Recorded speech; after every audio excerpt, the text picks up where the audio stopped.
बेसेबा गोबाव जाबाय बेरायनो थांनो मोनैया सकफोराबो बन्द मा खालामनो मा मानो न' सिङाव बेसेबां थाबाय थानो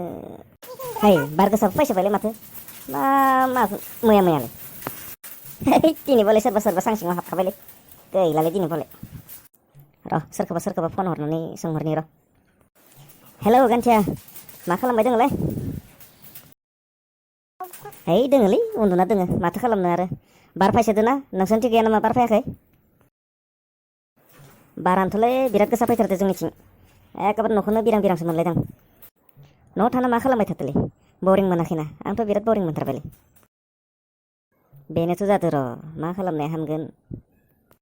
दे लाखिथ' होमबा आं दोनथ'नोसै नों फोननाय फागुननि आबिरा दाबो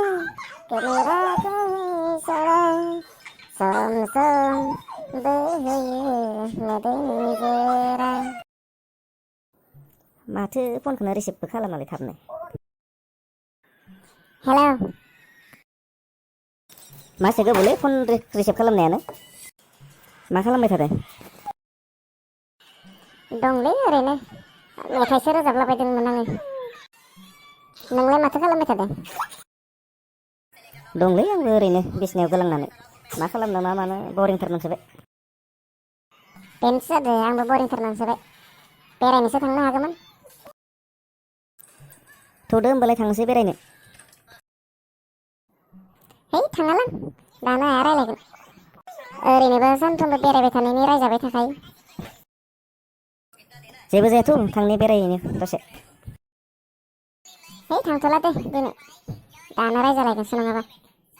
बे नोंसोर नोमायानोथ' माखौनो रायबाय थायो जोबगासिनो जोंना इखो साला खालि सानफ्रोमबो बखिनायल' खामानियानो गैला नामा बेहा मा होनदों नों खुगायानो बिदि जाबाय नामा नोंनिया खुगा दं होनना जानला मोनला बखिना दालाखा माखौथ' सानफ्रोमबो रायनो जाबाय थायो नोंस्रानिया माथो नोंस्रानियासो लोबस्लायना होसोलायबावथारो नोंलाय माब्लाथो नुलायखो आंखौ होसोनाय होसोआब्लाथ' गाहामानो खुगानि रावफोरा मोजां खालामनानै ला जोनाय बुनाय बेफोरखौ बुंनाङा आंनि सिगाङाव मोनथिखा दे जाबाय दे बेखौनो रागा जोंस्लायबाय खोमा बुदर दरनो बुंबाय आरोलै ओरैनो थांफ्लांबाय खुगाया बुंफ्लांबाय नङा बेयाव खुगा दं होनना जानला मोनला दा बुं रायबाबो बुब्लाबो गावनिनो बिमा बिफा दोनदो रायलायनो गोसो गैला बिदि नङाना आं बुंनो होननानै बुंथाराखै ओरैनोसो थामसा खालामहरदो आं थामसा खालामनायबो मिथिया मानायबो मिथिया रागाल' जोंबानो जायो नामा थामसा खालामनानै बिदि जाबाय नोंनिया गुबुन राव गैला आरो दे जाबाय दे आंनानो गोरोन्थि जाबाय दोनदो होमब्लालाय मा जाबावगोन बिसोरसो खालि रागाल' जोंनाय खालि बुरगानायल' खनसे फन थुना नायबावथारनोसै मा बुङो खर'फोरासो गुदुं जाबाय नामा बारे फन हरबाय थानो आंबो रिसिभ खालामाथों बा दाननासो हरबावलायथारो गलखौनो हरलायनोसैलाय गलखौनो मा बे टाइमाव फन हरलायखोलै बेलाय थेंगोनायालाय हेलौ मालै बहा दंलै मा खालामबाय थादो ओइ न'आवनो दोङो खिबाय दोङो आं नोंनो जानाय खिनायनिल' खामानि नामालै मा खालि खिनाय जानायल' खोनाबाय थायो अ माथो आरो खियाबालाय बोरैथो जानो हानो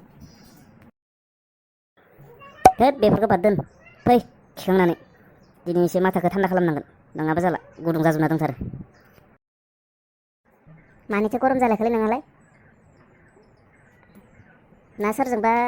खारफालांबायलै नोंनिया दे खिखांना फै उनाव मोनथिगोन दे बेफोरखौ फनावनो खोन्थाजोबलायनांगोन नामा